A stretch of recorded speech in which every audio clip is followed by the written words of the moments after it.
बात समझाई कि ये आम तौर पे शैलो पॉट इस्तेमाल करने की वजह ये होती है कि क्योंकि ये पौधा इसी साइज का है और सारी एम्फोसिस पौधे पर आनी चाहिए, तो गमला जो है कोई इतना खूबसूरत या इतना बड़ा ना हो कि आपकी नज़र गमले पर रुक जाए और पौधे को ना देखे। मकसद है कि आपकी नज़र पौधे पर रुकनी चाहिए। तो ये गमला है, जैसे मैंने आपको हर पौधे के बारे में बताया है कि नीचे उसमें गमले में सुराख होना चाहिए ताकि इसमें पानी ना रुके। उसके ऊपर आपने ठिकरी रखनी है और बाकी पॉटिंग का काम करना है। तो सर बताइए। अच्छा, ये ठिकरी बहुत ज़रूरी है और ठिकरी पूरे होल को कवर करनी चाहिए। बिल्कुल सही। वरना अगर इसमें पानी रुक गया तो वाटर लॉगिंग हो जाएगी और पौधा जो है वो मर जाएगा। रूट्स को ब्रीथ करने का स्पेस नहीं मिलता था। सही। ये ठिकरी रखने के बाद हम नीचे एक मिट्टी की तह डालेंगे। ये मैं मिट्टी भी ऊपर ले आता हूँ।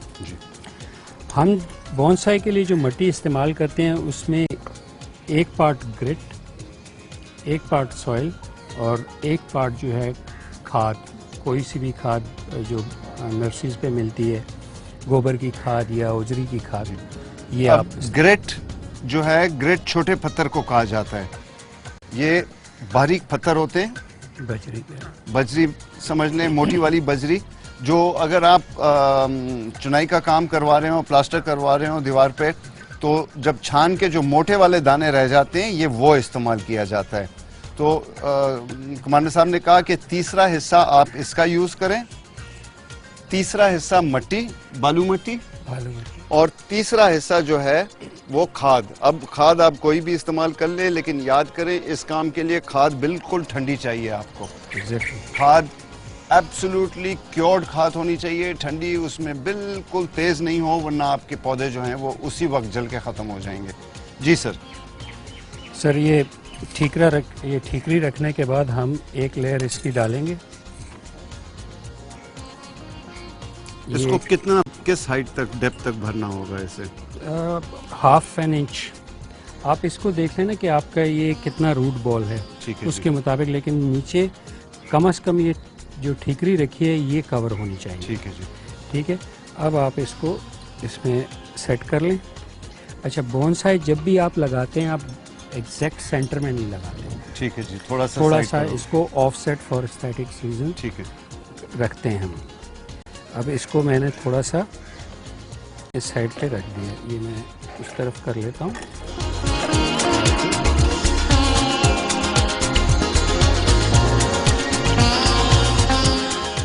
अब इसमें हम साइडों पे मिट्टी भर देते हैं। ये मैं डाल देता हूँ। हाँ, इसको साथ साथ आप जो हैं इसको प्रेस करते जाएं और ऐसे हिलाते जाएं ताकि मिट्टी जो है जड़ों के आसपास बैठती जाए और कोई एयर पॉकेट अंदर ना रह जाए। सही। जो नीचे अगर खाली जगह रह गए थे तो ये लकड़ी से जो है उसको वो अपनी जगह भर जाएगी। ये करने के बाद आप उंगली से हल्का सा, बहुत ज़्यादा ज़ोर से नहीं प्रेस कीजिएगा कि कहीं रूट्स पैक ना हो जाएं। रूट्स को पैक नहीं करना, मिट्टी को सिर्फ बिठाना है।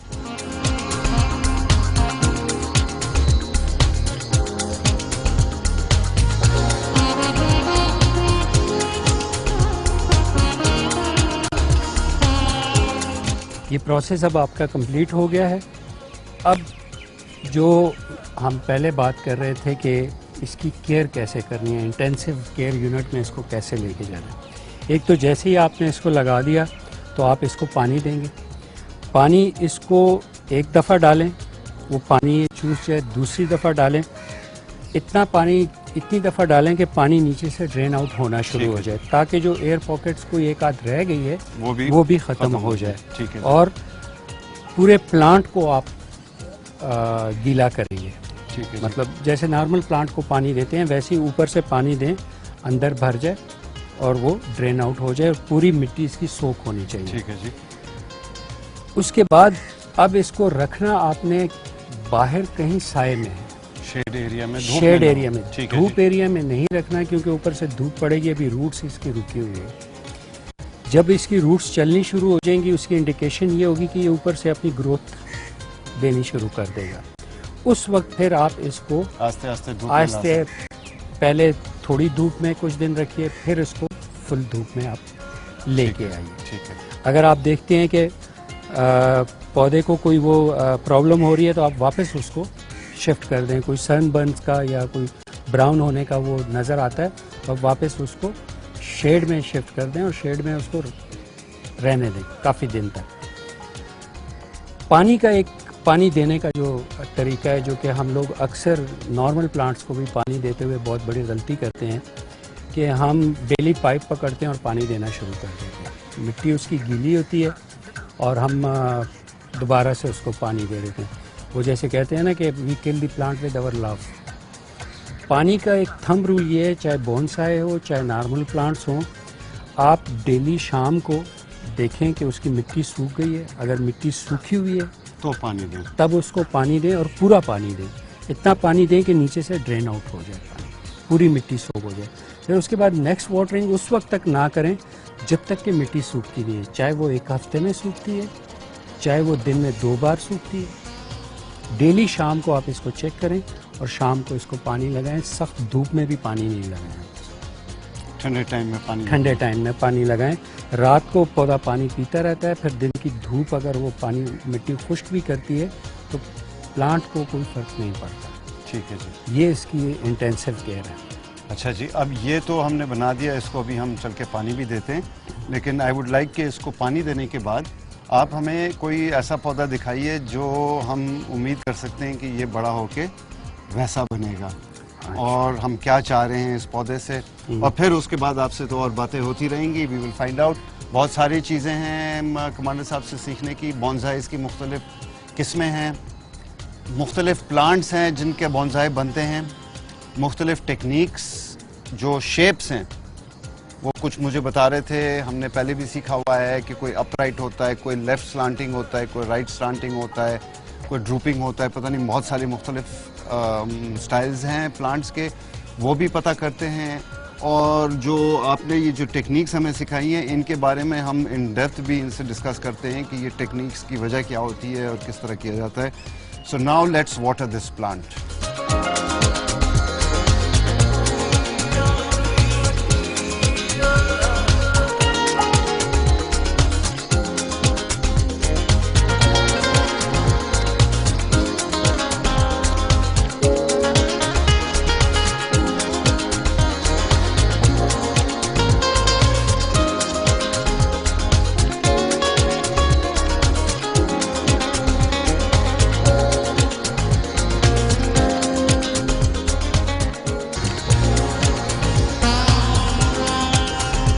अब कमांडर साहब से मैंने कहा था, आपके सामने कहा था कि हमें एक ऐसा पौधा बताएं जो इंशाल्लाह ये जो हमने अब तैयार किया है ये आगे चल के बड़ा होके किस किस्म का प्लांट बनेगा।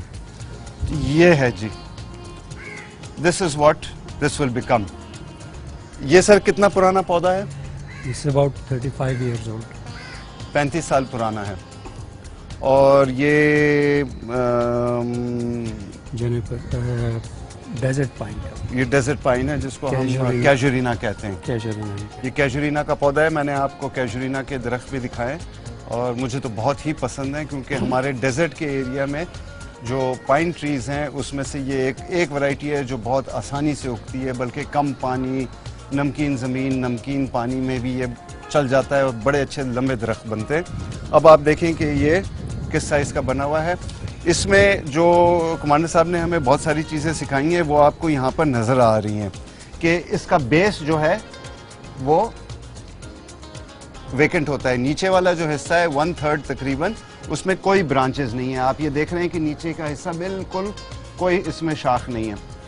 फिर आप ये देख रहे हैं कि इसमें ब्रांचेस जो हैं, जैसे इस दरख्त में हमने तैयार किए हैं, इसकी एक ब्रांच इधर जा रही है तो एक पीछे जा रही है, एक इस तरफ निकली है, एक इस तरफ निकली है। 2 ब्रांचेस एक दूसरे के ऊपर नहीं है। जब ब्रांच एक दूसरे के ऊपर होती है तो उसका साया पड़ता है, उस पर सही रोशनी धूप नहीं पड़ती है, फिर वो शाखें मरनी शुरू हो जाती हैं जब तक उस पर धूप ना लगे। एक चीज़ जो बहुत ज़्यादा नोटिसेबल है, मैं आपकी नोटिस में फिर भी लाना चाहता हूँ कि ये देखें नीचे से ये ब्रांच जो है बिल्कुल इसमें कोई पत्ते नहीं है। जैसे इन्होंने इसके नीचे से नीचे उगने वाली शाखें काटी थी, इधर से ट्रिम कर दी थी, उस तरह इसमें भी कोई शाख नीचे की तरफ नहीं निकल रही है। फिर इन्होंने कहा था कि जब ये शाखें थोड़े दिन में धूप, क्योंकि हर पौधे की फितरत होती है कि वो सूरज की तरफ ऊपर की तरफ बढ़े, तो ये जो शाखें हैं इस वक्त और इसमें जो पत्ते हैं ये बाहर की तरफ निकले हुए हैं क्योंकि ये ऊपर की तरफ थे। अब आपने इनको खोल के साइडवेज कर दिया तो they are still pointing sideways, लेकिन कुछ दिनों में सूरज की रोशनी से इनकी शक्ल भी ऊपर की तरफ हो जाएगी। और आप ये देख रहे हैं कि ये सारी जो लीव्स हैं, ब्रांचेस हैं, ये ऊपर की तरफ हैं। और ये आपने इसको क्या, what did you call this? Pads. ये literally they look like pads actually, और वो पैड्स की तरह है। और ऊपर से फिर इसको ट्रिम करके एक थोड़ा सा यूनिफॉर्म बना के इसको जरा सी खूबसूरती। Bonsai is an art form in horticulture, in growing plants, it's an art.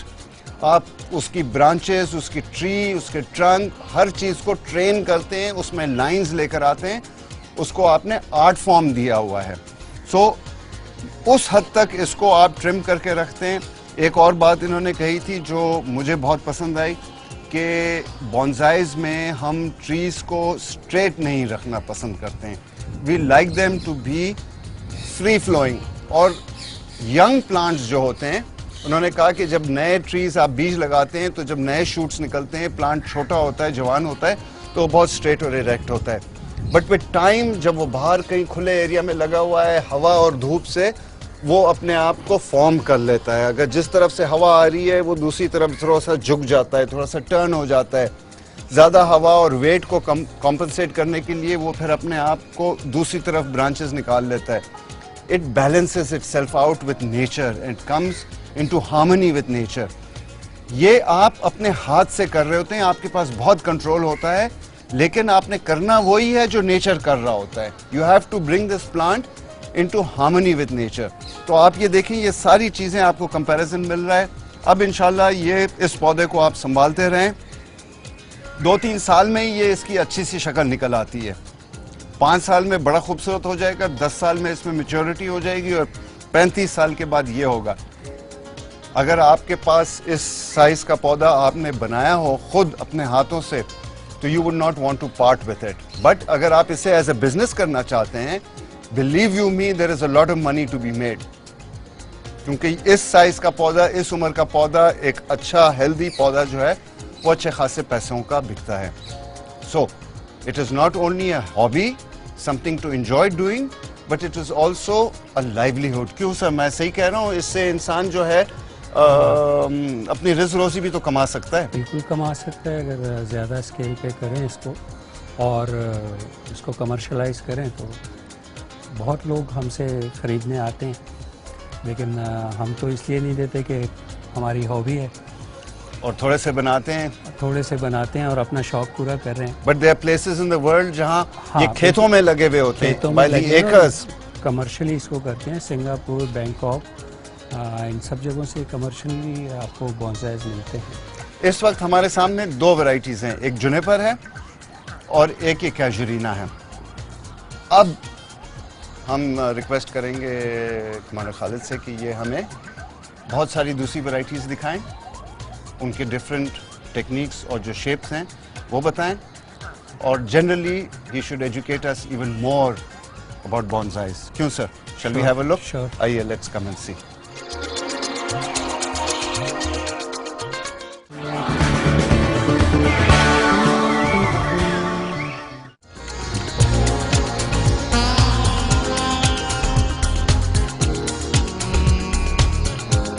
ये एक और वैरायटी है जो कि लोकल ट्री की वैरायटी है। इसको पिलखन कहते हैं लोकल ज़ुबान में, इसको